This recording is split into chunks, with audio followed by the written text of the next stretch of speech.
Hey, what's up, everybody? Micah here from WallStreet IO, the #1 backtesting platform for swing traders, with a quick update for you today. We're going to talk about Apple. We're going to talk about the Qs. I've also want to do a quick little recap on Disney, because it's something we talked about a couple weeks ago, and Amazon, which just had a great earnings call.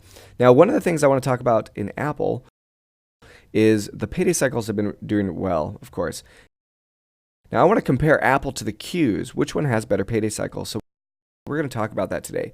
Now, first and foremost, you can see Apple has had a really nice payday cycle to the upside. It lasted 1, 2, 3, 4, 5, 6 days, 7 days with a little pivot, and then this moved down below that little doji. Now on the candlestick, you can see we actually formed a little bit of a bottoming tail. We still closed $1 down, but we formed this bottoming tail here.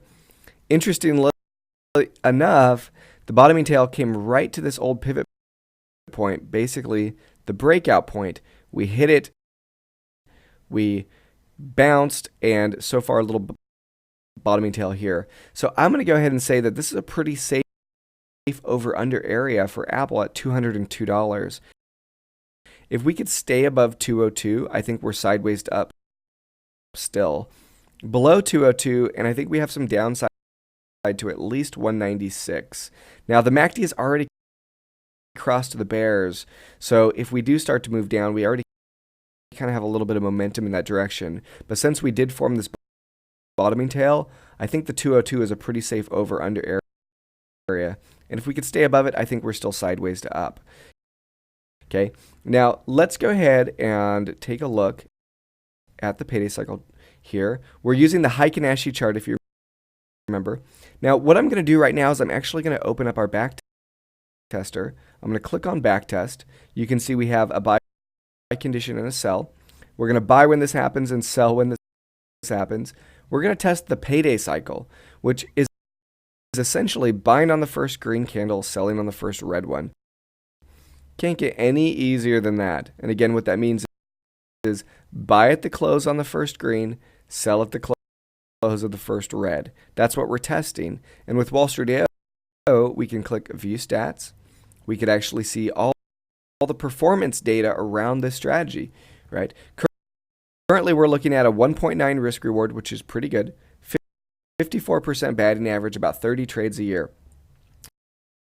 Up here, you can see 101. What does this represent? Well, the way this works is we calculate based on buying and selling one share every time the strategy starts and stops. And so because under backtest here, we're backtesting the payday cycle, we're backtesting buying one share on the first green and going ahead and selling it on the close of the first red. And if you had done that over the last 3 years, you would have made 101. Now, that's only with one share, obviously. But it represents about 27% over the year on average, which is pretty good, 27% a year. Okay, so what I'm going to do next is I'm actually going to jump over to the Qs. Now, because in the backtest tab, remember I had the payday cycle backtest, it's being reflected now in the Qs. So when you change tickers, it brings over your test, and you can quickly compare different tickers, right? Now, if we had loaded up moving average cross or MACD or stochastics or RSI in here, this is the data that would be reflected here, but instead we're testing the payday cycle. Okay, now check out the risk reward, pretty good, a little higher than Apple at 2.2, a little lower batting average at 51%, still around 33 trades a year, about the same as Apple. However, $76.81 compared to Apple's 101. 20% on average in a year instead of 27. So on average, Apple's actually been performing better with a payday cycle. Now, they're both good. Don't get me wrong, they're both really good. In fact, the Qs have just broken out to new highs. So I'm going to go ahead and say that if the Qs can stay above this 187 area, it's sideways up still. Okay, so in our analysis, right, the Qs and Apple both payday cycle well. Apple has performed better. So when we kind of look at it, that's just what's so. Now, what I want to do real quickly is do a quick recap, because a couple weeks ago I talked about Disney.